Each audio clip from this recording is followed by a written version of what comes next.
What if animals with senses thousands of times sharper than ours perceived something we can't detect?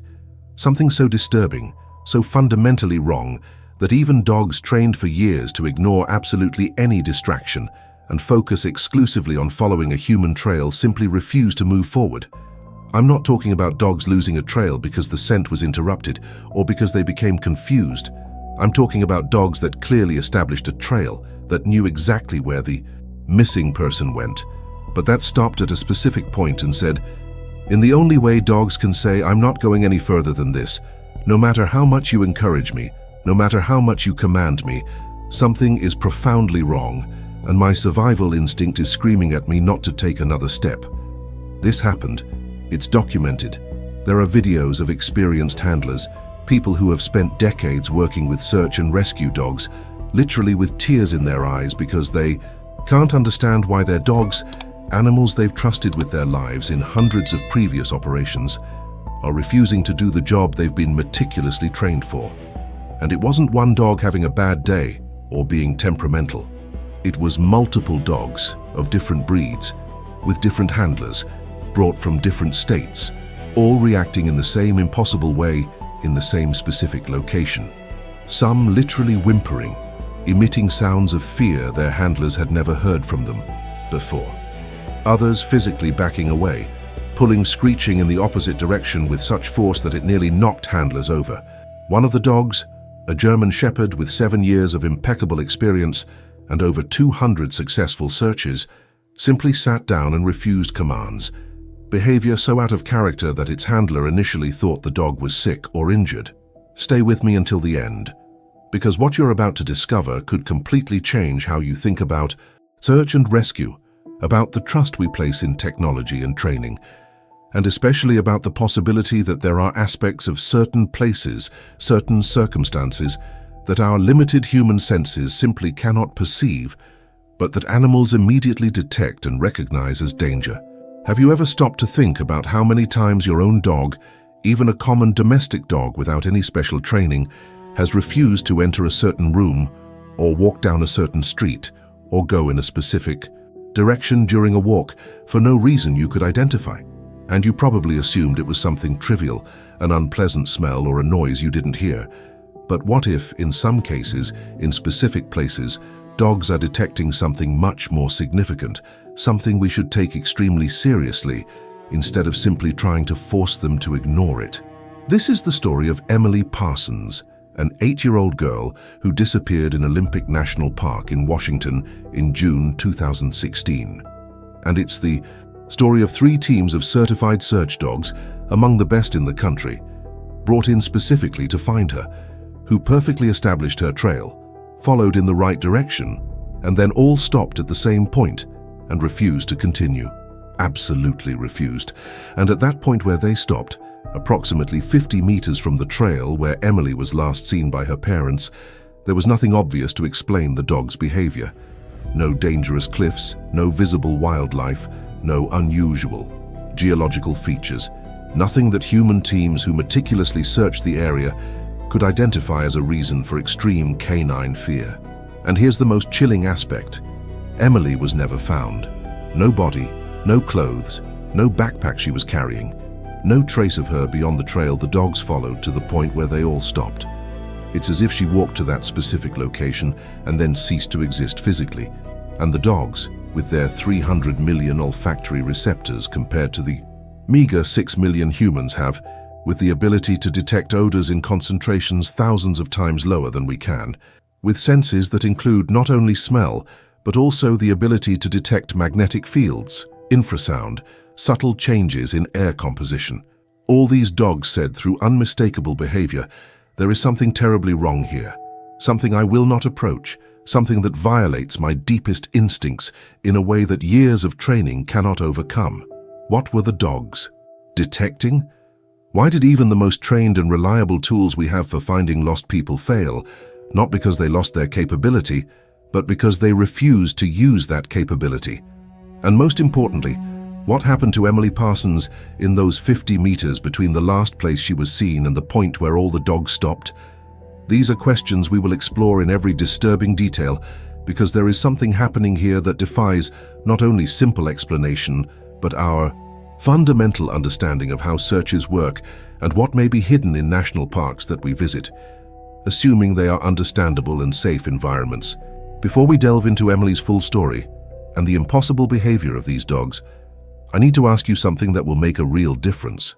If you've ever had an experience where a dog, whether a professional search dog or even your own domestic pet, showed inexplicable fear or absolute refusal to go to a specific area for no obvious reason you could identify, please leave a comment describing what happened. Because what may seem like just curiosity or strange behavior from your dog could actually be important data in a larger pattern we're trying to understand. Each account that comes up here helps to map out if there's something systematic happening that science hasn't yet adequately studied. And you know what? Your participation here, every comment you leave, every story you share, is what makes this channel grow and reach more people who need to know these stories. These aren't just intriguing cases to pass the time. They're real lessons about how disappearances happen, about the limitations of our search tools, even the most reliable ones, and about the importance of paying attention when animals tell us something is wrong. So if this type of content makes sense to you, if you value investigations that treat real mysteries with the seriousness and respect they deserve, leave a like on this video. And if you're not yet subscribed to the channel, now is the perfect time.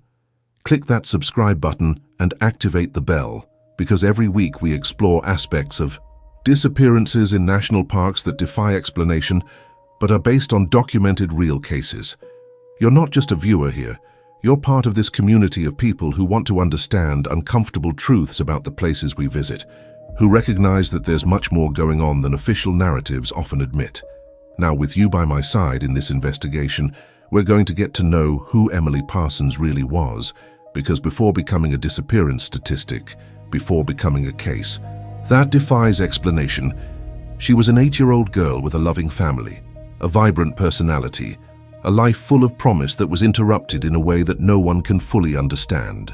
Now, I want to delve even deeper into this subject, because before we talk about the impossible disappearance and the dogs that refused to search for her, you need to know who Emily Parsons really was. Not as an anonymous victim or statistic, but as a real and vibrant child who woke up every day with contagious energy, who had a defined personality and specific dreams, who was a beloved daughter, an adored sister, and who had a profound impact on everyone who knew her. Because when you understand who she was, the mystery of what happened becomes much more personal, much more urgent, and the inexplicable behavior of the dogs gains an emotional weight that numbers and facts alone could never convey. Emily was 8 years old when she disappeared in June 2016. She had blonde hair that her mother, Jennifer, always carefully braided into 2 braids every morning, a ritual Emily loved because it was a special time just for the 2 of them, talking about what they would do that day. She had an absolutely contagious smile, the kind of smile that lit up the whole room, and she was particularly proud of the front tooth she had lost just 2 weeks before the trip to Olympic National Park, an event she considered an important milestone in growing up. Emily kept that tooth in a special box decorated with animal stickers, planning to show it to her grandparents when she returned from the trip, telling an elaborate story about how the tooth had fallen out while she was eating an apple during a picnic. The transformation from baby to curious and adventurous little girl had been a journey that parents Jennifer and Mark observed with a mixture of pride and sometimes loving concern at how fearless Emily was. From a very young age, she was a child who wanted to explore everything, touch everything, understand how everything worked.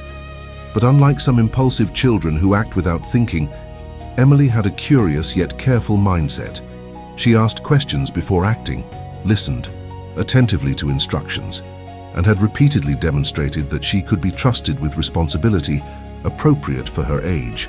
Mark would later describe in interviews how Emily wasn't a child who needed to be watched every second because she would do something dangerous the moment you looked away. She was a child who respected rules and understood the reasons behind them. Emily's absolute passion was nature and animals. Her room was decorated with posters of wildlife. Shelves held a growing collection of field guides on birds, insects, and plants that she studied with a seriousness that rivaled much older students. She kept a notebook where she drew and catalogued every interesting animal or plant she saw on hikes, essentially creating a naturalist's diary with colorful illustrations and detailed notes, written in the neat handwriting of an 8-year-old. Emily had declared at age 6 that when she grew up, she would be a wildlife scientist, and everything she did, every book she asked for as a gift, every television program she chose to watch, reflected this clear ambition. The impact of having family who shared and encouraged Emily's passion for nature meant she had substantial outdoor experience for her age. Jennifer and Mark were both hiking enthusiasts who had met at a mountaineering club in college, and since Emily was a baby carried in a special carrier, the family had taken regular hikes in state and national parks in the Pacific Northwest. By the age of 8, Emily had already completed literally dozens of trails, ranging from short, easy hikes to some of moderate difficulty that would challenge even some adults. Emily knew basic wilderness safety rules, not just because her parents had told her, but because her family had practiced and discussed them extensively. She knew to stay on the trail unless her parents specifically said it was safe to explore. She knew that if she got separated, she should stay still and use the emergency whistle she carried on a lanyard around her neck. She knew not to approach wild animals no matter how cute they looked. She knew to check with an adult before touching unfamiliar plants. And she had demonstrated these skills repeatedly on previous hikes, showing judgment that made her parents trust her more than they would trust the average child her age. The Parsons family's mindset toward outdoor activities was one of careful preparation mixed with a genuine love for the experience. They weren't casual tourists who decided to go hiking on a whim without proper equipment. Every trip was planned in advance. Routes were researched, maps were studied, weather forecasts were checked, and appropriate gear was packed. Mark kept a comprehensive first aid kit. Jennifer always made sure everyone had enough water and energy snacks, and both carried emergency communication devices. They were exactly the kind of family you'd expect to have completely safe experiences in national parks. Jake, Emily's 10-year-old brother, had a typical sibling relationship with a mix of affectionate protectiveness and occasional irritation with his younger sister. But on trails, Jake took his role as an older brother seriously, often walking behind Emily to make sure she was okay, a responsibility their parents had gently encouraged. Emily alternated between appreciating the attention and thinking Jake was being overprotective, but the bond between them was strong and genuine, which would make events that followed even more traumatic for Jake. The journey that took the Parsons family to Olympic National Park, specifically in June 2016, had been planned for months. Olympic was a park that Jennifer and Mark had visited before having children and had loved, and with Emily and Jake now at ages where they could truly appreciate the park's diverse ecosystems, from humid temperate forest to rocky coast to alpine mountains, they felt it was the perfect time for a family trip. Emily was particularly excited because she had read in one of her field guides about Roosevelt elk inhabiting the park, and seeing elk in its natural habitat was at the top of her bucket list. They had made reservations at a campsite inside the park 6 months in advance, had carefully planned an itinerary of trails they wanted to hike over the week, and Emily had packed her naturalist's notebook with blank pages already labeled with projected dates for each day, ready to document everything she would see. The night before they left their home in Seattle, Emily barely slept from excitement, and the next morning she was awake before her alarm, practically vibrating with anticipation of the adventure that was about to begin. The first 2 days in the park had been exactly the kind of magical experience the family had hoped for. They had seen elk, a group of 3 females grazing peacefully in a meadow at dawn, and Emily had stood in absolute silence, watching for 15 minutes, then sketching and writing about the experience in her notebook with minute details. They had hiked along a rocky coastline where Emily found a sea anemone in a tide pool and was fascinated by its texture and movement. They had walked through a section of ancient forest where trees were hundreds of years old and so large that the whole family could have hugged the trunk without being able to completely encircle it. And then came the 3rd day, June 14, 2016, when the family decided to hike the Hoh Rainforest Trail, a relatively easy and extremely popular trail that winded through one of the most impressive temperate rainforests in North America. It was a sunny Tuesday morning, perfect weather, and the family started hiking around 9:30 a.m. All in good spirits, Emily particularly excited because she had read that the area was home to several rare bird species that she hoped to spot and add to her notebook. Comment below. Emily was special if you feel a connection with this real girl who loved nature and had a family that loved her deeply, making what happened next even more devastating and inexplicable. Now I want to delve even deeper into this subject because to truly understand the impossible nature of what happened to Emily, you need to know every detail of that morning, minute by minute, decision by decision. And when you see how narrow the window of time was, how small the distance was, how careful the family was being, the impossibility of the disappearance becomes even more disconcerting. Because we're not talking about a child wandering off for hours unsupervised. We're talking about literally 90 seconds where an 8-year-old girl who was 15 meters away in an area without many places to hide simply ceased to exist in the physical space she occupied. The morning of June 14, 2016 began exactly as previous mornings had during the trip. The family woke up at 7 o'clock at the campsite, had breakfast that Mark had prepared on the portable stove, and reviewed plans for the day. Emily was wearing a bright yellow t-shirt with an owl design that she had chosen specifically because if I'm going to see birds, I want to wear a bird t-shirt, blue hiking shorts and trail shoes that were a size larger than she needed because she was growing rapidly. Jennifer confirmed that Emily had an emergency whistle on the lanyard around her neck. Mark checked that everyone had full water bottles, and the family set off for the Ho Rainforest Trail around 9:15 in the morning. The transformation from parking lot to trailhead took only a few minutes' walk. Ho Rainforest Trail is one of the most accessible and popular trails in Olympic National Park, a well-maintained and clearly marked path that winds through spectacular temperate rainforest, giant trees covered in vibrant green moss, abundant ferns, the sounds of a nearby stream, and an almost magical quality of light as the sun filtered through the dense canopy. It was exactly the kind of environment Emily loved, and she was immediately fascinated, frequently stopping to observe details, point out interesting plants or insects, and ask questions about what she was seeing. The family's mindset as they hiked was one of blissful relaxation and complete safety. This was an extremely popular trail.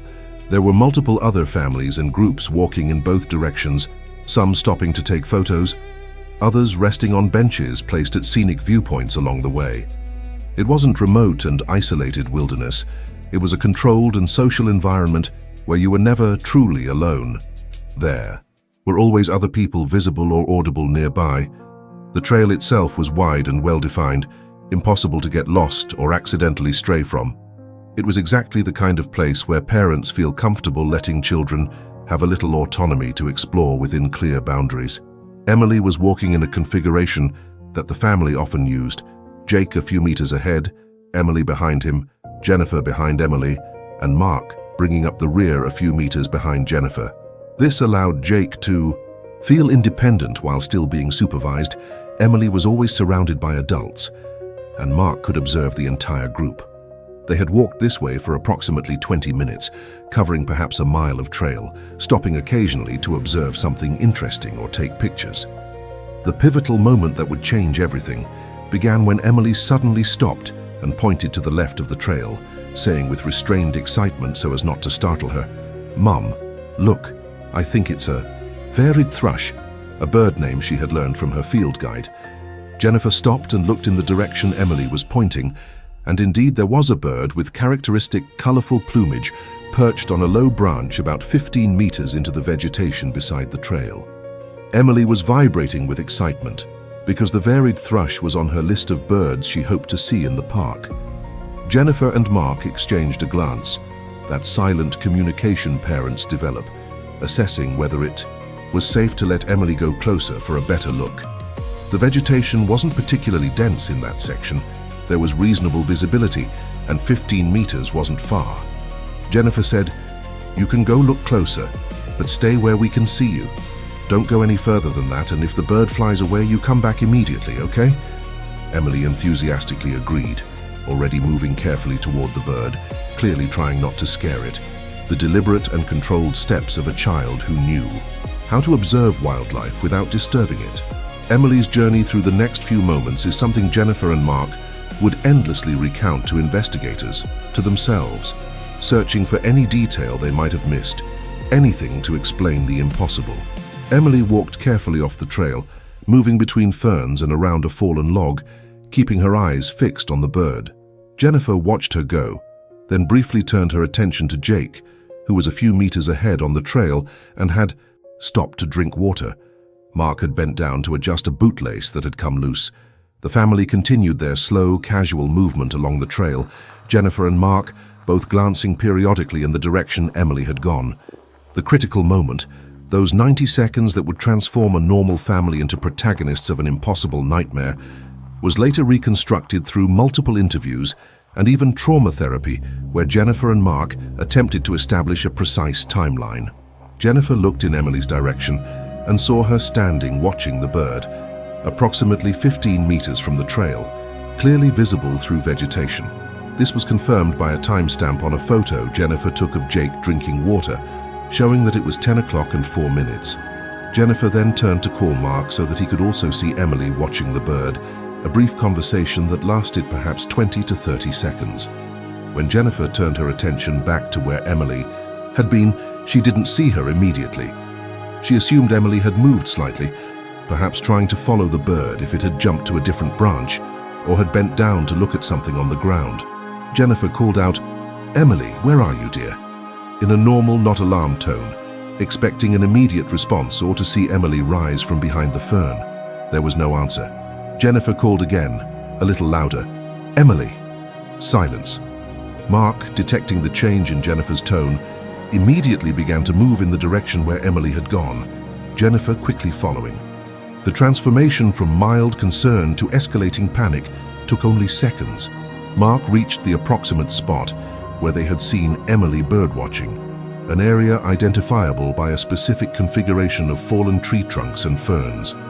Emily wasn't there. He called her name loudly, commanding, "Emily, answer now," using a fatherly tone that signifies the joke's over and an immediate response is needed. No answer. Jennifer was frantically searching through the surrounding vegetation, pushing ferns aside, peering behind trees. Jake had returned from the trail upon hearing his parents' raised voices, and now he too was shouting his sister's name. The psychological impact of realizing that Emily simply wasn't there, nowhere they could see, in an area with reasonable visibility that didn't offer many places where an 8-year-old could be hiding, was a profound shock that temporarily paralyzed the rational thinking of both parents. Mark would later describe how his brain struggled to process the impossibility, continuing to insist that Emily had to be there, had to be playing hide and seek, or simply not listening because she was focused on something, because any alternative was unthinkable. But after circling the area for minutes that seemed like hours, shouting continuously, beginning to push deeper through vegetation in expanding circles, the inevitable reality began to sink in. Emily wasn't there, and nobody had any idea where she had gone. Now I want to delve even deeper into this subject, because the response to Emily's disappearance was a model of how search and rescue operations should work when executed perfectly. There was no hesitation, no bureaucratic delays, no errors in judgment that could have compromised the chances of finding her quickly. And yet, despite everything being done right, despite resources arriving with impressive speed, despite the area being relatively small and well-defined, Emily remained impossible to find. And when you understand how quick and professional the response was, the failure to locate her becomes even more disconcerting and disturbing. The first few minutes after realizing Emily wasn't where she was supposed to be were pure emotional chaos, contained by Mark and Jennifer's desperate attempt to maintain some rationality. Mark made a critical decision that likely saved valuable time. He sent Jake running back down the trail to the parking lot with specific instructions to find a park ranger or use the emergency phone he knew was at the nearby visitor center. 10-year-old Jake was terrified, but understood the absolute seriousness of the situation and ran faster than he had ever run in his life, reaching the visitor center in less than 10 minutes, and shouting to the first uniformed person, he saw that his sister was missing. The transformation from initial parental panic into an organized search operation began when other hikers on the trail heard Mark and Jennifer's cries. Within 5 minutes of Emily being reported missing, there were at least 12 adults in the area, all searching, shouting Emily's name, expanding the search circle in an ever-widening pattern. One of the hikers, a man with search and rescue experience who recognized signs of a serious situation, immediately began organizing volunteers in a more systematic pattern, assigning people to specific sectors to prevent the same area from being searched multiple times, while other areas were neglected. Jennifer's mindset during those first few minutes oscillated between utter denial that anything serious was happening and growing terror as each call of Emily was met with silence. She kept hoping, with every fiber of her being, to hear Emily's voice answering, to see blonde hair among the vegetation, to have that overwhelming moment of relief when the mystery would be solved and revealed to be a silly misunderstanding. But that moment never came. Minutes dragged on with the weight of hours, each second increasing the statistical probability that something was terribly, fundamentally wrong. The impact of park rangers arriving within 20 minutes of the initial alarm transformed a chaotic search by well-meaning volunteers into a professional and coordinated operation. Ranger Patricia Morrison was the first to arrive, driving the park's emergency response vehicle directly to the trail, reaching the spot where the family was at 10:28 a.m., just 24 minutes after Emily was last seen. Patricia, a veteran with 15 years of experience in search operations, immediately began asking specific questions. What exactly was Emily wearing? Did she have any equipment or supplies with her? When was she last seen and by whom? What was her mental and physical state? Did she know safety rules if she got lost? Patricia used the radio to activate the full missing child response protocol, a classification that mobilizes maximum resources because the window of time to safely find a lost child is critically small. Within 30 minutes, an additional team of 5 forest rangers had arrived, along with volunteers from a local search and rescue organization that maintained a list of trained individuals on standby for exactly this type of emergency. A helicopter was requested and was on its way, although the dense forest canopy would limit its effectiveness. The search organization process followed protocols established through decades of experience in search and rescue operations. The area was immediately surrounded in the sense that people were positioned at strategic points along surrounding trails and roads to prevent Emily, if she were wandering, from leaving the search area undetected. The point where Emily was last seen was established as Ground Zero, the center from which the search would expand.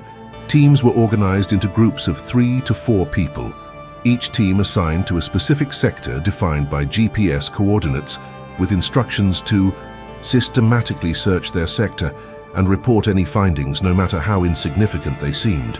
Mark and Jennifer, despite being emotionally devastated and desperately wanting to actively participate in the search, were gently but firmly instructed to remain in a central location with a designated guard.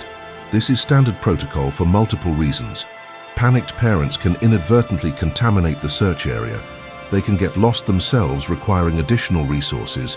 And critically, they need to be in a known location in case Emily returns on her own or is found and needs to see her parents immediately. Jennifer found this almost unbearable, her maternal instincts screaming to be actively searching, but rationally understood that letting professionals do the work was the best course of action. The impact of the first hour of searching without any discovery was when cautious optimism began to be replaced by serious concern. Under normal circumstances, an 8-year-old child who gets slightly lost near a popular trail is usually found within the first hour. She hears people calling and responds, or is seen by searchers scouring the area. But as 60 minutes passed since the disappearance, then 90 minutes, then 2 hours, and an area of 500 meters in all directions from Ground Zero had been searched by multiple teams without any sign of Emily, a pattern was emerging that was profoundly anomalous. Teams reported back to Central Command with frustrating consistency. Sector A searched, no sign of the girl. Sector B complete, nothing found. Sector C cleared. The searcher's mindset was beginning to shift from the expectation of finding a lost but unharmed child to growing concern that something more serious had happened. Theories began to circulate in hushed conversations among guards. Had she fallen into a ravine or hole that wasn't visible from above? Had she been taken by a wild animal, perhaps a puma, that grabbed her so quickly and silently that she didn't have a chance to scream? Had she been the victim of a crime, someone taking her from a window briefly when she was out of her parents' sight? The helicopter arrived 3 hours after the disappearance and began making passes over the area, but as expected, the dense canopy of humid temperate forest severely limited visibility from above. Pilots could clearly see a trail and some clearings, but vast sections of forest were impenetrable to aerial observation. Still, any clearing or open area was carefully examined, searching for a flash of yellow from Emily's t-shirt, or any sign of movement or human presence. Nothing was seen from the air. As the afternoon wore on and 4, then 5 hours had passed since her disappearance, a cruel statistical reality began to weigh on everyone. Each hour that passes without finding a lost child dramatically reduces the probability of finding her alive and unharmed. Young children don't have the stamina of adults. They can become hypothermic more quickly. They can make decisions that put them in greater danger. They can panic and hide from searchers. And there was still the disturbing possibility that Emily wasn't just lost, but had been the victim of something more sinister. The devastating truth that was becoming apparent as the sun began to set was that Emily Parsons had disappeared so completely, so impossibly, that even experienced professionals were perplexed. Patricia Morrison, coordinating the search, admitted in a briefing at 6 o'clock in the afternoon that the case was presenting highly unusual characteristics that she had rarely encountered in her career. An extremely short window of time for the disappearance, a small and well-defined search area, a rapid response with abundant resources but zero evidence found. It's as if she evaporated, Patricia said, a word that no one wanted to use but that everyone was thinking. And as night approached and the search would have to be paused until dawn for the safety of the searchers themselves, the decision was made to bring in specialized resources that were often the last resort in cases like this. Teams of certified search dogs. Comment below. Everything was done right if you perceive that the response was a model of efficiency and professionalism, but still failed to find Emily, suggesting that something about the case was fundamentally different from typical disappearances. Now I want to delve even deeper into this subject, because when the sun rose on the morning of June 15th, the second day after Emily's disappearance, there was a tangible renewal of hope among search teams, and especially in Jennifer and Mark. Because arriving that morning were 3 teams of certified search dogs, literally representing the best the country had to offer in terms of canine tracking capabilities. And when you understand the impressive credentials of these dogs and their handlers, when you see track records of successes that completely validate the trust placed in them, you understand why everyone believed that finally, with these 4-legged experts, Emily would be found. These weren't ordinary dogs doing tricks. They were highly refined search tools with sensory capabilities that completely transcend human limitations. The first team to arrive, driving through the Oregon night, consisted of handler Robert Chen and his partner Rex, a 7-year-old German shepherd with a resume that would impress even the most skeptical. Rex had begun specialized search and rescue training at 18 months old, demonstrating from an early age a rare combination of intense drive, exceptional intelligence, and stable temperament necessary for the job. Over 7 years since certification, Rex had participated in more than 230 search and rescue operations across 5 states, with a documented success rate of finding a missing person or establishing a definitive trail in 87% of cases, an extraordinarily high statistic in a field where many factors are beyond control. The transformation of a promising puppy into one of the most respected search dogs on the West Coast had been a journey of rigorous training and accumulated experience. Rex had found a lost child in a dense forest after 24 hours, an elderly man with dementia who had wandered 8 kilometers from home, and even avalanche victims buried under meters of snow. He had worked in conditions ranging from extreme desert heat to penetrating mountain cold, always maintaining absolute focus on the task. Robert would describe Rex as a dog who simply didn't know how to fail, who had such an intense drive to find people that sometimes he had to be forced to stop and rest. because he would work himself to collapse from exhaustion. The impact of seeing Rex for the first time was overwhelming for those unfamiliar with elite working dogs. He wasn't your relaxed, playful, suburban family German Shepherd. He was a pure athlete, defined muscles beneath a short coat, intensely focused eyes, a body in a constant state of alert, awaiting commands to work. But there was also an unmistakable intelligence in those eyes, an ability to process information and make decisions that went beyond simple obedience to commands. Robert had developed a relationship with Rex that transcended the typical human-dog bond. It was a genuine partnership where each trusted the other, completely in life-or-death situations.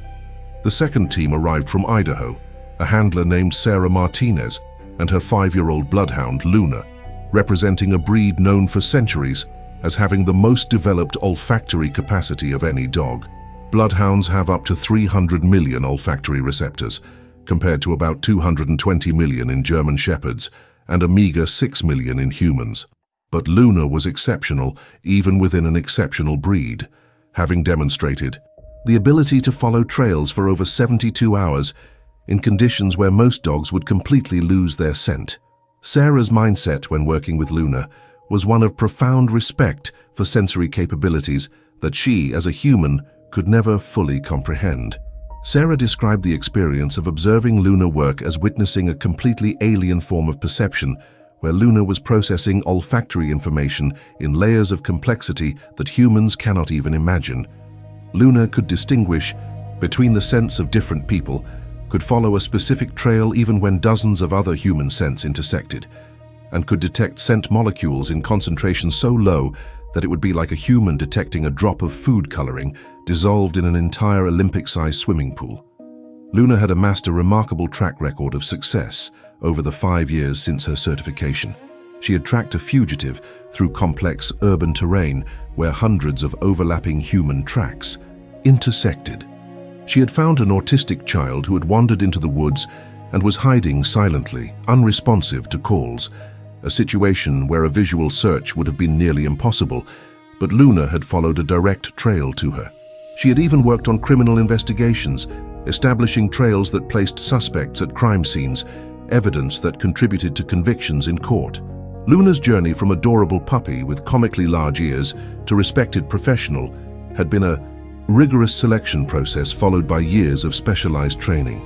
Sarah explained that not every bloodhound, even from excellent bloodlines, has the right combination of drive, temperament, and ability for professional search work.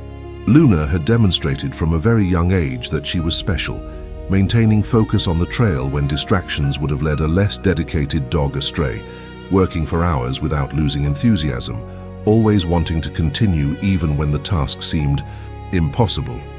The third team was Marcus Webb and his Labrador Max, who specialized specifically in tracking children. Max was 6 years old and had a particularly relevant background to Emily's case because he had found dozens of lost children throughout his career. Marcus had trained Max focusing on children's scent profiles, understanding unique behavioral patterns of how children move when lost versus adults, and Max had developed an almost sixth sense to anticipate where a frightened child might have gone.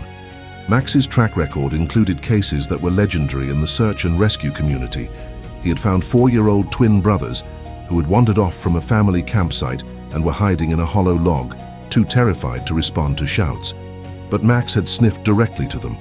He had tracked a 6-year-old boy through heavy rain that should have completely eliminated the trail, but Max had kept following and found the boy unharmed in a small cave where he had taken shelter.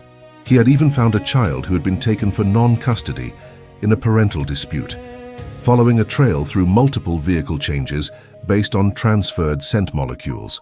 Marcus explained that working with lost children was different from searching for lost adults because the psychology is different. Lost adults generally try to find their way back or actively seek help. Children, especially young ones, are often terrified and hide from searchers, remaining silent even when they hear voices calling. So a dog searching for a child needs not only to follow the scent but also to understand that the child may be nearby but deliberately silent, and the dog needs to alert based on smell even without seeing or hearing the child. The truth about why 3 teams were brought in instead of just one was as much about redundancy as it was about leveraging different specialties. Rex was an exceptional generalist with vast experience in multiple types of terrain and situations. Luna had superior, olfactory abilities that could detect trails other dogs might miss. Max had specialization in children specifically, which could make a difference in understanding Emily's behavior and anticipating her movements. Working independently but coordinated by Patricia Morrison, 3 teams offered the best possible chance of success. When 3 teams arrived on the morning of the second day and were briefed on the case, each handler had the same initial reaction: cautious optimism. The disappearance had occurred only 24 hours prior, a relatively short time where a trail should still be detectable, especially in a humid forest environment where scent persists better than in dry conditions. The search area was defined, ground zero was precisely known, and crucially, an item of Emily's clothing was available to establish a scent profile. All conditions were favorable for a successful canine search. Handlers exchanged confident glances, adjusted equipment, and prepared dogs for work, with no reason to anticipate that in the coming hours they would witness canine behavior that would defy years of experience and training. Now I want to delve even deeper into this subject, because what happened when these 3 elite dogs, each with an impeccable record and years of rigorous training, were put to work on Emily Parsons' case is central to this mystery. And when you understand the meticulous process that was followed, when you see that everything was done exactly according to established protocols, when you realize that all 3 dogs reacted in the same impossible way, independently of each other, you confront something that completely challenges our understanding of animal behavior and how search and rescue works, because these dogs didn't fail due to incompetence or losing the trail. They deliberately refused to continue, demonstrating fear and resistance that their experienced handlers had never witnessed from them before. The process began at 8 o'clock that Monday morning, with Rex and Robert being the first team to try. Jennifer had provided the shirt Emily had worn the day before her disappearance, an item that still had her concentrated scent without significant contamination from other smells. Robert held the shirt for Rex to sniff, a simple but critical search command. Rex buried his snout in the shirt, inhaling deeply, processing scent molecules through those 300 million olfactory receptors, building a mental profile of the specific scent he should be looking for. Rex's behavior changed instantly, transforming from dog in standby mode to dog in working mode, body tense, tail erect, eyes focused with laser intensity. Robert led Rex to the exact spot where Emily's parents had last seen her, an area that had been carefully preserved by forest rangers who had limited foot traffic through it to prevent contamination of the trail. Rex began circling, snout low close to the ground, inhaling, processing, searching for a concentration of Emily's scent. And then, classic alert behavior. Rex stopped, body completely still, except for his tail, which began to wag. Rapidly, an unmistakable indication to Robert that he had established a trail. Rex looked at Robert as if asking permission to proceed, and Robert gave the command, "Go fetch." The transformation from establishing a trail to actively following was textbook. Rex began to move purposefully, his muzzle alternating between ground and air, following the scent cone that dissipated from where Emily had walked. He left the trail in the precise direction where Emily had gone to observe birds, moving through vegetation with the confidence that comes from years of experience doing exactly that. Robert followed behind, letting Rex do the work, observing the dog's body language carefully, completely trusting Rex's abilities, but also ready for any change in behavior that would indicate discovery or trouble. Rex followed the trail for approximately 45 meters, moving in a relatively straight line through the forest, occasionally stopping to recalibrate when the scent cone dispersed, but always resuming its direction. And then, at a specific point that would later be marked with GPS for reference, Rex's behavior changed dramatically and completely unexpectedly. He stopped abruptly, so suddenly that Robert almost tripped over him. Rex looked ahead in the direction the trail clearly continued, then looked back at Robert with an expression that Robert would later describe as almost pleading. And then Rex did something he had never done in his 7-year career. He deliberately sat down and emitted a low whimper, a sound of stress or fear that Robert had heard from him perhaps twice in situations of extreme danger. Robert's mindset at that moment was one of complete confusion mixed with growing concern. He tried to encourage Rex to continue, using commands that had always worked before, offering enthusiastic verbal rewards, even starting to walk forward himself to show that it was safe. Rex absolutely refused. It wasn't the behavior of a dog that had lost its trail and was confused. It was the behavior of a dog that knew exactly where the trail was, but was refusing to follow it. Robert physically checked Rex, looking for signs of injury or illness that would explain the anomalous behavior. Rex was physically perfect. There was nothing wrong with him except that he simply wouldn't go beyond that point. After 20 minutes of trying multiple approaches to get Rex to continue, Robert decided to back off and let Luna try, thinking that perhaps there was something about a specific area affecting Rex, but that Luna, with her superior olfactory abilities, could overcome it. Sarah and Luna were brought back to ground zero. The process was repeated with Emily's shirt, and Luna established the trail with the same confidence that Rex had shown. Luna followed the trail with the characteristic determination of a bloodhound, her muzzle literally glued to the ground, her long ears dragging, processing the scent with full intensity.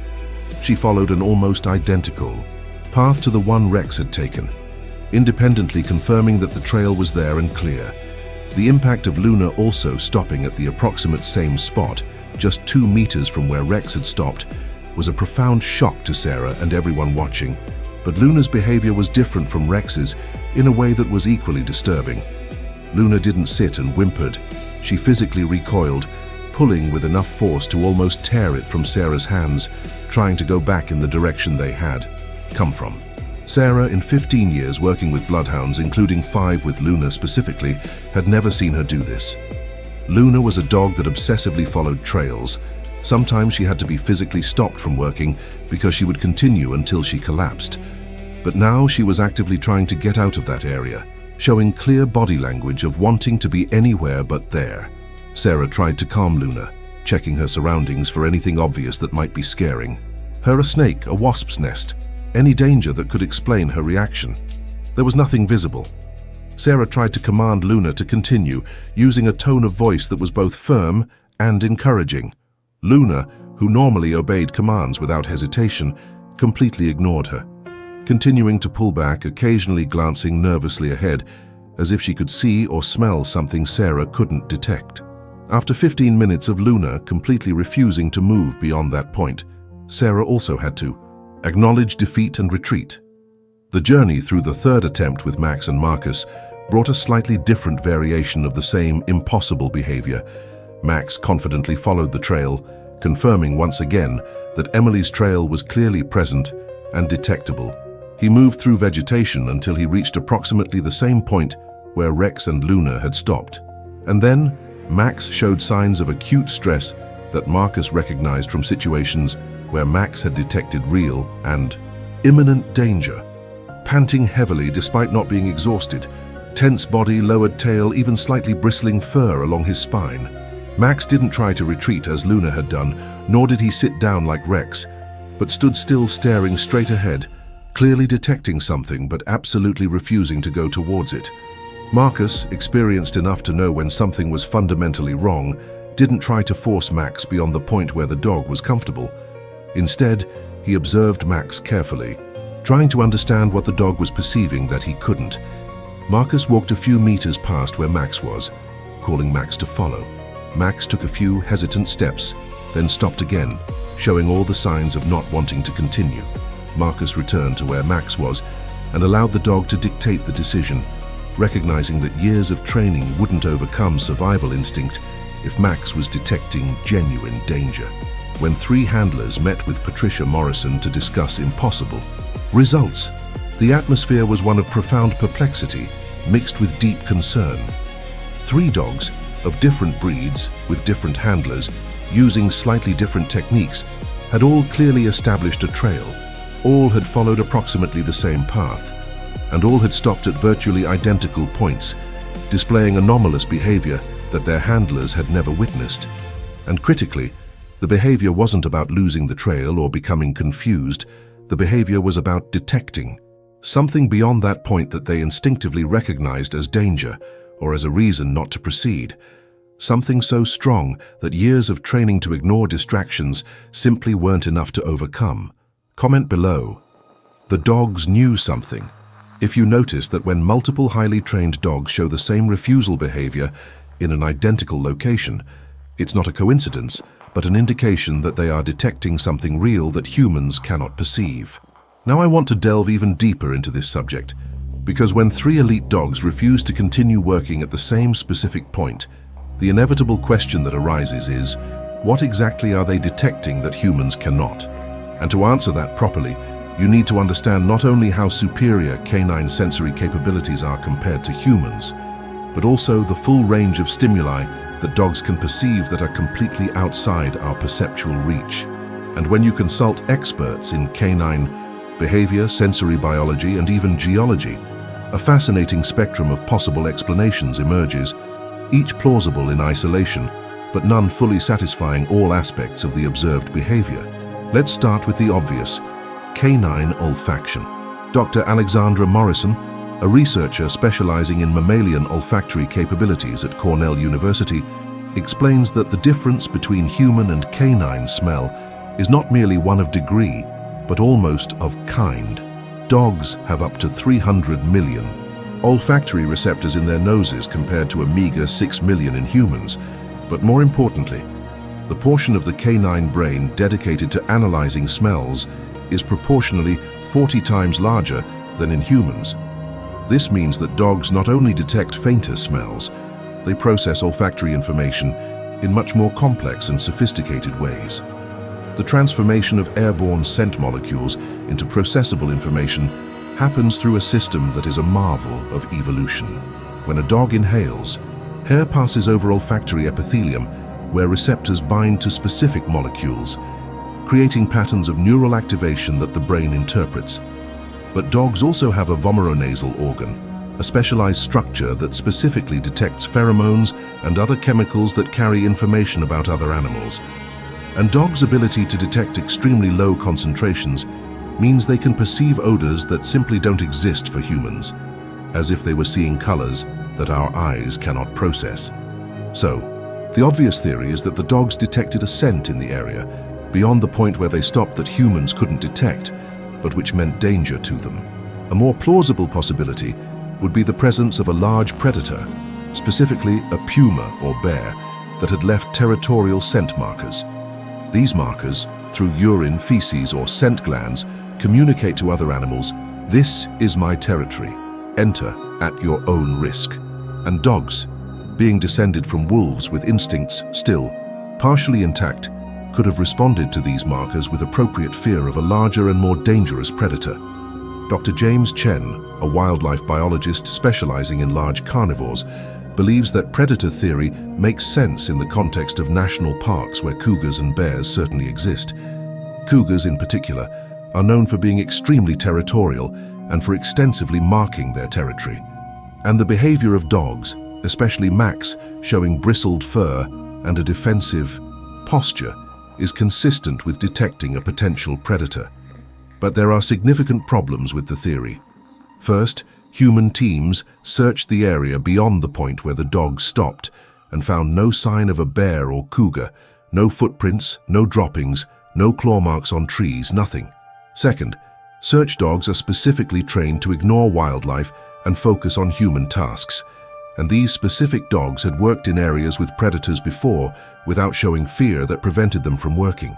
The impact of considering explanations beyond olfaction leads us to other canine sensory capabilities that are less obvious but well documented scientifically. Dogs can detect magnetic fields through magnetite, a naturally occurring magnetic mineral found in nasal cells.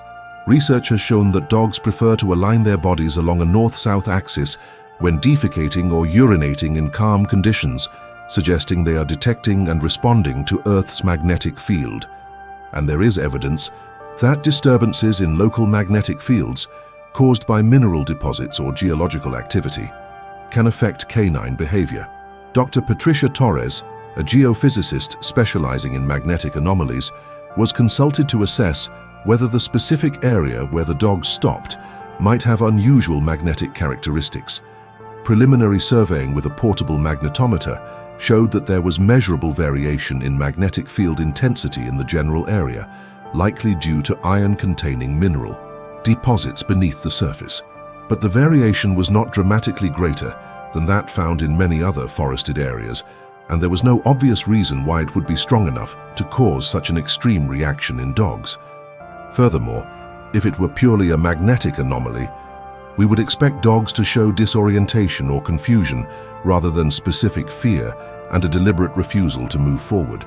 The journey through lesser-known sensory possibilities leads us to infrasound, sound at frequencies below approximately 20 Hz, which is below the threshold of conscious human hearing, but can be detected by many animals. Infrasound can be generated by multiple natural sources, including wind through specific geological formations, groundwater movement, and even minor seismic activity. Research shows that exposure to infrasound at certain frequencies can cause feelings of discomfort, anxiety, and even fear in humans who are not consciously aware they are hearing something. Effects on animals with more sensitive hearing could be even more pronounced. Dr. Michael Santos, a bioacoustics researcher, explains that dogs can detect infrasound that would be completely inaudible to humans, and that depending on the frequency and intensity, it could cause physical discomfort or a fear response. Geological formations such as caves, fissures, or specific rock structures can act as natural resonators, amplifying infrasound in ways that create hotspots where the intensity is particularly high. If the area where the dogs stopped had geological features that generated or amplified infrasound, this could explain why the dogs didn't want to continue. But again, there's a problem. Specialized equipment brought to the area afterward to measure infrasound didn't detect levels that would be sufficient to cause such an extreme reaction. There is also consideration of geological gases, specifically carbon dioxide or other gases that can accumulate in natural depressions or be emitted through fissures in rock.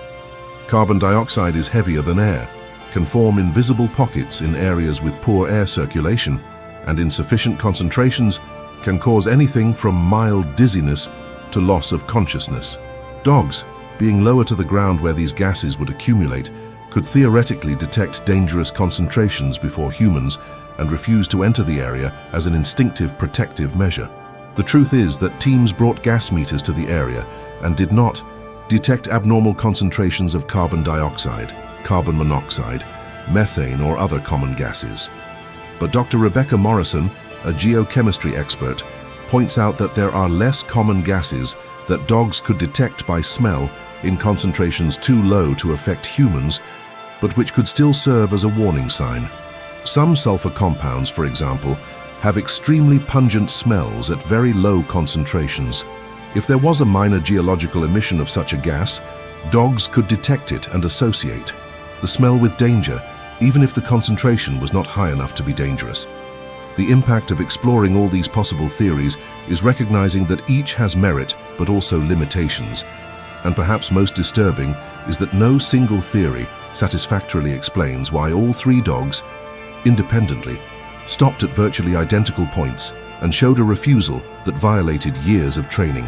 If it were simply the scent of a predator, we would expect some variation based on exactly where the predator had been and how the scent had dispersed.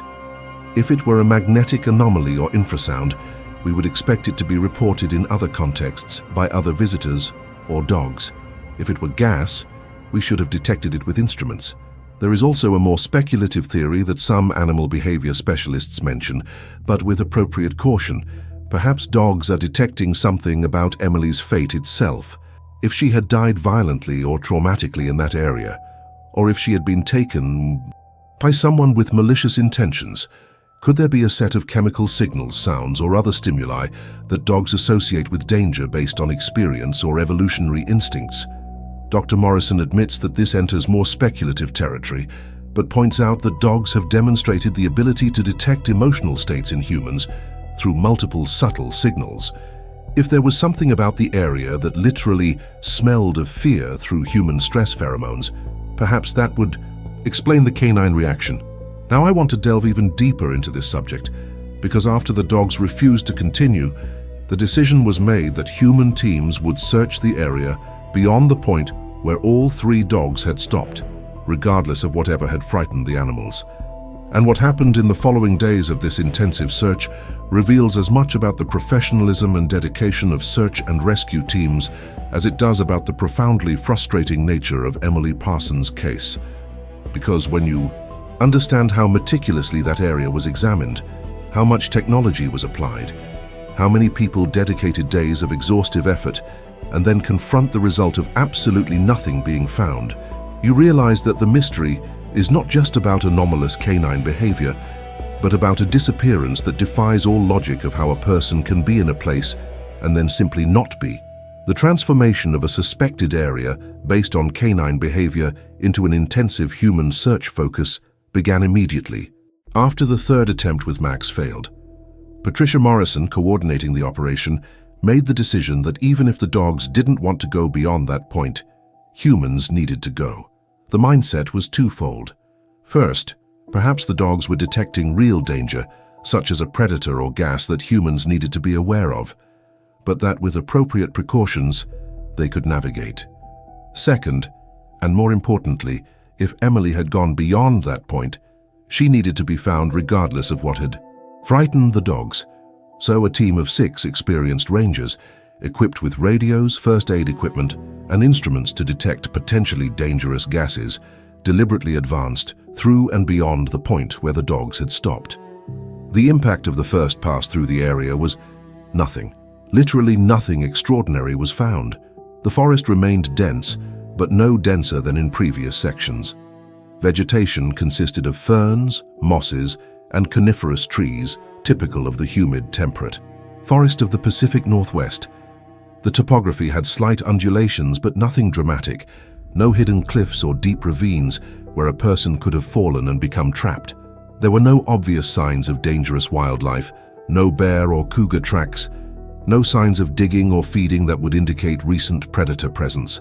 There were no unusual geological features, no fissures in the rock emitting gases, no caves or holes where a person could have fallen.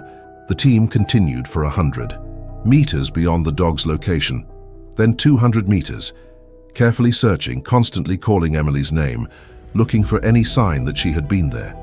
No pieces of clothing caught on branches, no footprints in soft ground, no disturbance of vegetation that would indicate recent human passage, and critically, no sign of a body or that anything traumatic had happened. If Emily had been attacked by an animal, there would be blood, torn clothing, signs of a struggle. If she had fallen and injured herself, it should be there, or at least there should be evidence of where she had been. But there was absolutely nothing. Patricia's mindset as she received team reports was one of growing frustration mixed with a determination that they would cover that area so thoroughly that no possibility would be left unexplored. The area was expanded, more teams were brought in, and in the following days, the search progressively covered more ground in concentric circles from the point where dogs had stopped. Eventually, the search area expanded to 3 square kilometers, far beyond a distance an 8-year-old could reasonably have walked in the available time, but the operating principle was to assume nothing, verify everything. Technology was brought in to complement ground searches. A helicopter with a FLIR thermal camera, which had flown over the general area on the first day, was redeployed to make slow, low passes, specifically over the area where dogs had stopped and beyond. The camera operator was instructed to look not only for the heat signature of a living body, but also for any thermal anomalies that could indicate a recently deceased body, or even unusual geological features that might be relevant. Multiple passes were made at different times of day when ambient temperature conditions changed, a technique that sometimes reveals things not visible in a single scan. Nothing relevant was detected. The search also included the use of drones, a technology that was becoming increasingly common in search and rescue operations in the mid-2010s. 3 drones with high-resolution cameras were flown in grid patterns over the area, capturing video of every square meter of terrain visible from above. Forest canopy limited visibility in many areas, but where there were clearings or where vegetation was less dense, drones offered perspective that complemented ground searches. Footage was reviewed frame by frame by analysts looking for flashes of yellow from Emily's T-shirt or any color or shape that did not belong to the natural environment. Hours of footage were analyzed. Nothing significant was found. The impact of using ground-penetrating radar was a step normally reserved for situations where there is suspicion that a body may be buried or hidden beneath the surface. A specialized team was brought in on the fourth day with portable GPR equipment. Ground-penetrating radar works by sending radar pulses into the ground and analyzing reflections, being able to detect disturbances or buried objects up to several meters deep depending on the soil composition. Specific areas where topography suggested possible natural depressions or where soil appeared to have been disturbed were methodically scanned. GPR detected tree roots, rocks, some small natural cavities, but nothing that suggested human presence or recent soil disturbance consistent with burial. Careful consideration was also given to bodies of water. A small stream ran through the general area approximately 100 meters from the point where the dogs had stopped. A team of divers was brought in to check sections of the stream where the water was deep enough for body submersion, although the stream was mostly shallow and slow-moving.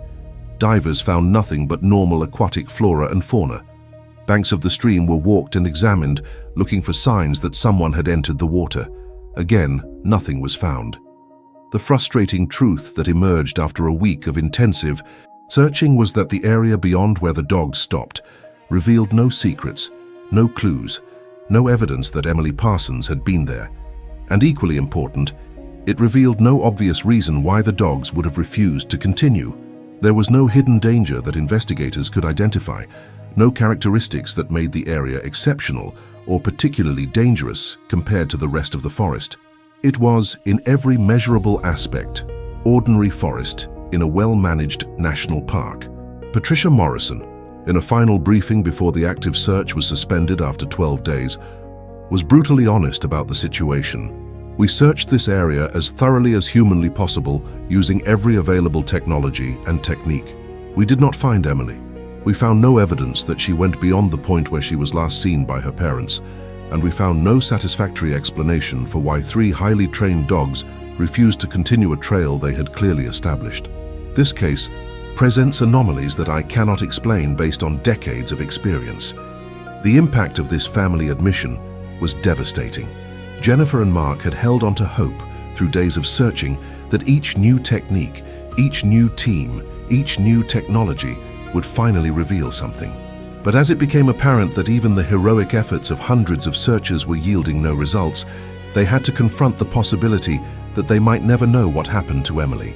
Jake, her 10-year-old brother who had rushed to get help that first day, carried irrational guilt that if he had stayed with Emily instead of going for help, perhaps she would still be there. Family therapy would be needed for years to process the trauma and lack of closure. As for the dogs, Rex, Luna and Max returned to their home states with handlers who remained perplexed by the anomalous behavior. Robert reported that Rex worked on multiple subsequent searches without problems, behaving exactly as a trained, professional dog should, with no signs of trauma or permanent behavioral change. Sarah said the same of Luna, and Marcus of Max. It was as if the episode in Olympic National Park was a complete aberration, a singular moment where something they detected overshadowed years of training but left no lasting impact on their abilities or willingness to work. But none of the handlers would forget the experience of seeing their trusted canine partners so completely refuse to do the work they loved. Write this down.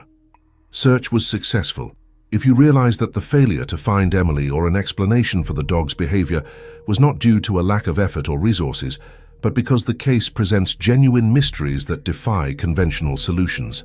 Now I want to delve even deeper into this subject because when you start researching literature on disappearances in national parks, when you review documentation of search and rescue operations across decades, when you talk to experienced handlers of search dogs, a disturbing revelation emerges. The case of Emily Parsons is not unique. There is a documented pattern, though rarely discussed publicly, of trained dogs exhibiting similar anomalous behavior in searches for missing persons in national parks. And when you examine these cases side by side, when you see consistency in the circumstances and canine behaviors, you confront the unsettling possibility that there is something about certain locations or situations that affects dogs in ways that our current science does not fully understand.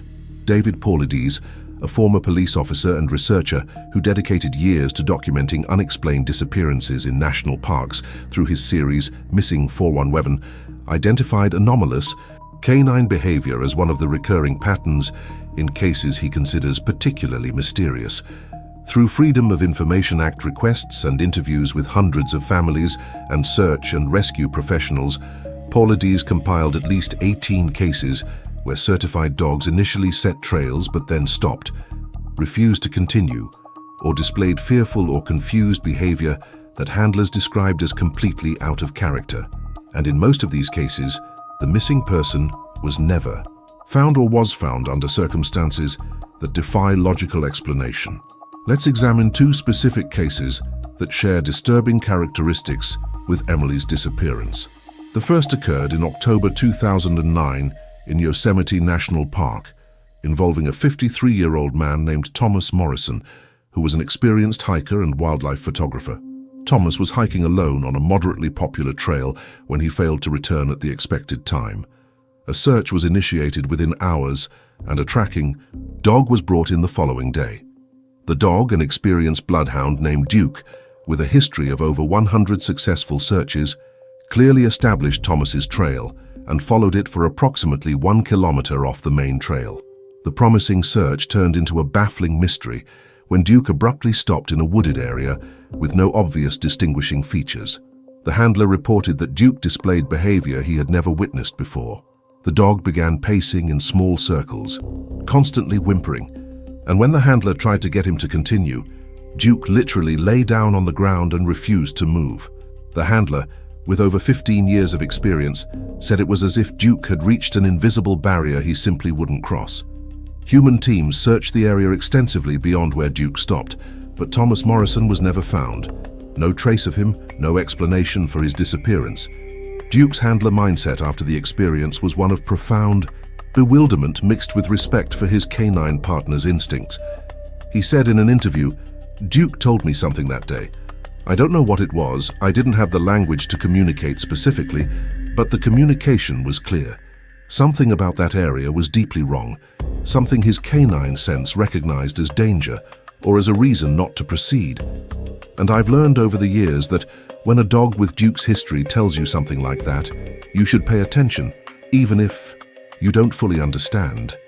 The second case worth examining happened more recently, in July 2014 in Rocky Mountain National Park in Colorado. A 6-year-old boy named Lucas Chen disappeared during a family hike under circumstances eerily similar to those of Emily Parsons.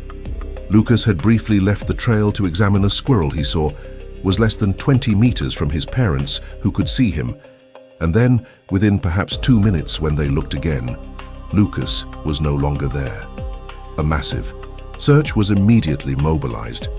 The impact of bringing in 2 teams of dogs in Lucas's case revealed a pattern almost identical to Emily's. Both dogs, a German Shepherd and a Labrador from different handlers, established Lucas's trail and followed approximately the same route off the trail, and both stopped at a specific point, approximately 80 meters from the trail, showing reluctant and fearful behavior. The German Shepherd whimpered and tried to retreat. The Labrador showed signs of acute stress, including heavy panting and a defensive posture. Handlers, both experienced veterans, were forced to acknowledge that their dogs simply would not go beyond that point. The subsequent search covered a massive area, eventually expanding to over 10 square kilometers over the course of a week.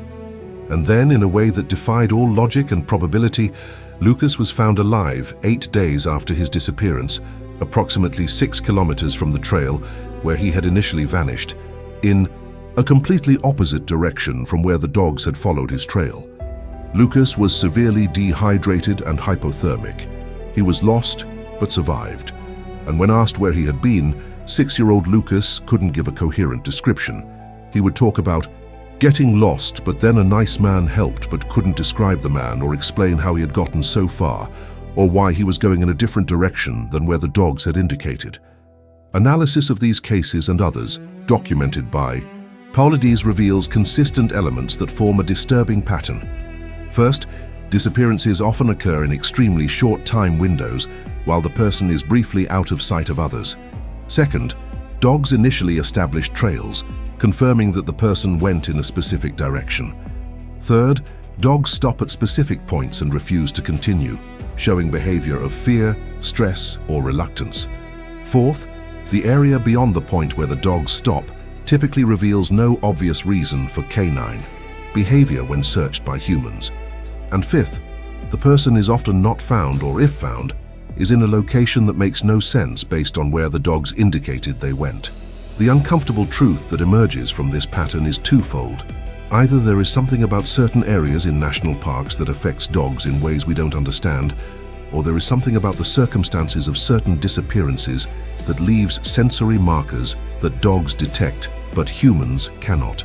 Theories range from relatively conventional explanations, such as areas with unusual concentrations of geological gases or magnetic anomalies that affect navigation and animal behavior, to more speculative theories about human predators using substances or techniques to mask victims' tracks in ways that confuse dogs.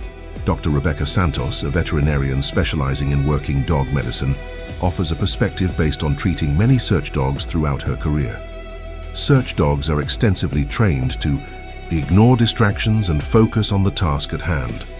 When a dog with years of experience and an impeccable record refuses to work in a specific situation, it shouldn't be dismissed as a whim or a training failure. It should be treated as important data, a sign that the dog is detecting something that humans cannot. The problem is that we don't have a framework to interpret this signal adequately. We know that dogs are telling us something, but we can't fully translate the message. There is also consideration that perhaps the pattern is not about specific physical locations, but about something related to the nature of the disappearances themselves. If there is a human predator operating in national parks, using specific techniques to capture victims and conceal tracks, perhaps they leave chemical markers or disturbances that trained dogs recognize as associated with danger, even if they cannot specifically articulate what it is. Or, if there is a more unusual phenomenon, something about certain people in certain circumstances that creates situations where normal does not apply. Perhaps dogs detect subtle signs of this phenomenon before it fully manifests. The practical impact of this pattern in the search and rescue community has been mixed. Some handlers and coordinators take canine refusals very seriously, treating them as valuable information even when they don't fully understand what they mean. Others dismiss them as statistical anomalies, arguing that in thousands of searches, dogs will occasionally have bad days or specific circumstances that affect performance. But among more experienced handlers who have worked with the same dogs through hundreds of operations, there is growing respect for the idea that when a trusted canine partner says no, there is a reason, even if that reason isn't immediately apparent to limited human senses. Now I want to delve even deeper into this subject, because the question that haunts everyone who knows Emily Parsons' story is inevitable and painful. Was she found? And the answer, years after that June of 2016 when she disappeared watching a bird 15 meters from her parents, is no. Emily Parsons remains missing, the case remains officially unsolved, and the family continues to live in a devastating limbo between impossible hope and reluctant acceptance. But the absence of resolution does not mean the absence of impact, because Emily's case and the inexplicable behavior of the dogs forced serious conversations in the search and rescue community about the limits of the tools we rely on, about what it means when even extraordinary canine capabilities encounter situations they cannot or will not navigate. The official status of the case is missing person, active investigation, a classification that technically means that any new information or leads would be immediately followed up by investigators. Jennifer and Mark maintain a vigil that is now entering its 8th year, coordinating with park rangers, maintaining an online presence through a social media page dedicated to finding Emily, and visiting Olympic National Park multiple times a year to hike trails, distribute updated flyers, and keep the case in the public eye. Jake, who was 10 years old when his sister disappeared, is now a young adult who carries the psychological weight of Emily's last moments, of having been sent to get help, of having survived when his sister did not survive, or at least was not found. The transformation of an ordinary family into advocates for changes in search and rescue protocols was a journey Jennifer and Mark never imagined they would take. They have become vocal advocates, arguing that when certified dogs refuse to continue a search in a way that violates training, this should not be treated as a simple tool failure, but as critical information deserving serious analysis. They push for scientific research into what dogs might be detecting in such circumstances, and for the development of protocols on how to respond when it happens. Because the uncomfortable truth is that currently, when a dog refuses to work on a search, there is no established framework for what to do other than bringing in a different dog and hoping for a different result. The mindset within the search and rescue community regarding anomalous canine behavior has begun to evolve, albeit slowly, partly due to advocacy from families like the Parsons. There is growing recognition among more experienced handlers and operations coordinators that dogs are not simply mechanical tools that either work or don't. They are sentient partners with sensory capabilities that transcend humans and with instincts that have been refined over millions of years of evolution. And when multiple dogs independently exhibit the same refusal behavior in a specific location, this represents data that should be taken as seriously as any other evidence in a search operation. Some search and rescue organizations have begun implementing new protocols specifically for situations where dogs establish a trail but then refuse to continue. Protocols include detailed documentation of the precise location where the dog stopped using GPS, a specific description of the behavior the dog exhibited, and subsequent analysis of the area using multiple modalities including gas detection, magnetic field measurement, and assessment of geological features. There is also training being developed for handlers on how to distinguish between a dog that has legitimately lost its trail versus a dog that detects a trail but is refusing to follow it based on some other sensory input. The practical impact of these new protocols is that information is being collected more systematically, creating databases that may eventually reveal patterns that inform scientific understanding. Dr. Patricia Torres, who has studied cases of magnetic anomalies in national parks, is collaborating with animal behavior researchers to examine whether there is a correlation between locations where dogs refused entry and measurable geophysical features. Preliminary research suggests there may be a correlation with areas of magnetic anomalies or geological emissions, but the sample size is still too small for definitive conclusions. There is also controversial discussion about whether, in situations where dogs refuse to continue, human teams should be warned that they may be entering an area where there is danger not detected by conventional instruments, but perceived by dogs. Some argue that this would be excessive caution based on animal behavior that may have multiple explanations. Others argue that ignoring warning signs from animals with senses superior to ours is arrogance that could endanger searchers. There is no consensus yet, but the conversation is happening in ways it didn't a decade ago. The journey of reflecting on what Emily's case and others like it teach us about the limits of search capabilities is profound and sometimes uncomfortable. Sniffer dogs regularly save lives, are extraordinarily effective tools, and the success rate in searches where they are used appropriately is dramatically higher than searches without them. But recognizing overall effectiveness doesn't mean ignoring situations where they fail or refuse to work. And when a pattern emerges of dogs refusing in specific circumstances, it represents a serious gap in search capability that needs to be addressed, not discarded. The uncomfortable truth that search and rescue professionals face is that there are aspects of some disappearances that seem to operate outside normal parameters where established tools and techniques work.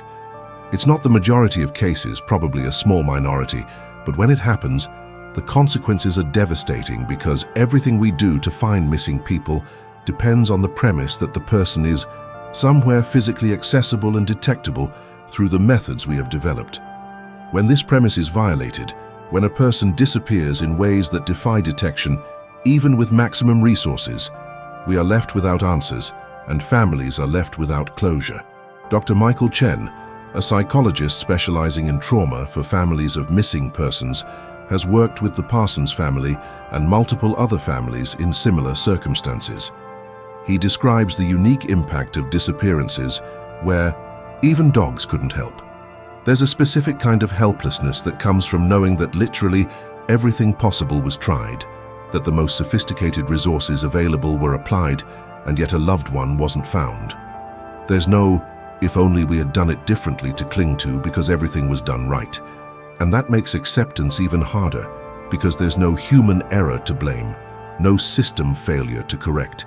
There's just an unsolvable mystery. There is also broader, philosophical reflection on the relationship between humans and animals in a work context. Historically, humans have used animals as tools, expecting obedience and performance without questioning much the sensory capabilities or instincts that the animals bring. But cases like Emily's force the recognition that perhaps there should be more reciprocity, more respect for what animals tell us through their behavior, even when we don't fully understand the message.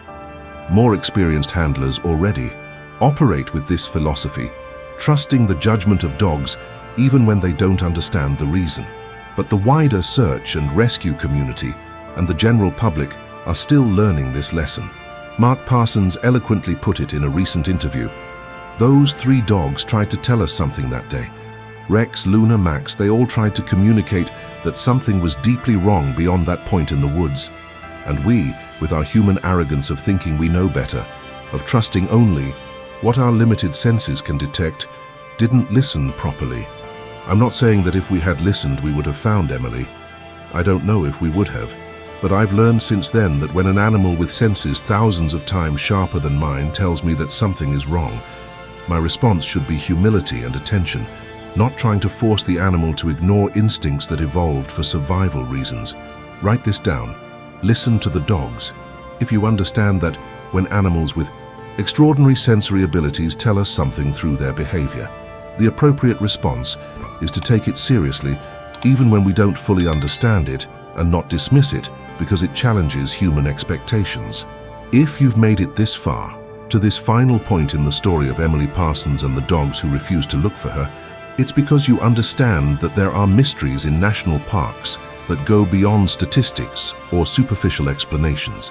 These are cases involving real people, devastated families, and revelations about the limits of our tools and our understanding that should make us pause and reflect on what we truly know versus what we only assume we know.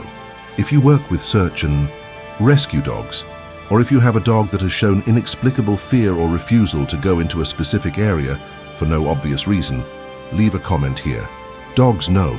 These 3 words show that you recognize that canine sensory capabilities are not only superior to ours in degree, but potentially in kind, that they perceive aspects of reality that our limited senses simply do not capture, and your specific experiences, shared here, contribute to the growing body of knowledge about what animals may be telling us.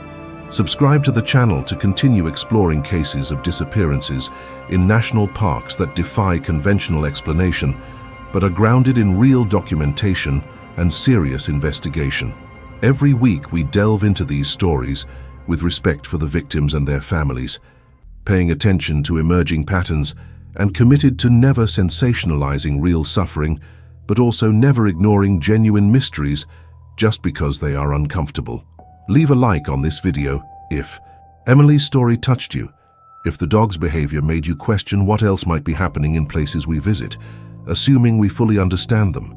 It's your way of saying that investigations like this, which treat both animal behavior science and unsolved mysteries with seriousness, deserve to exist and reach more people who need to know these stories.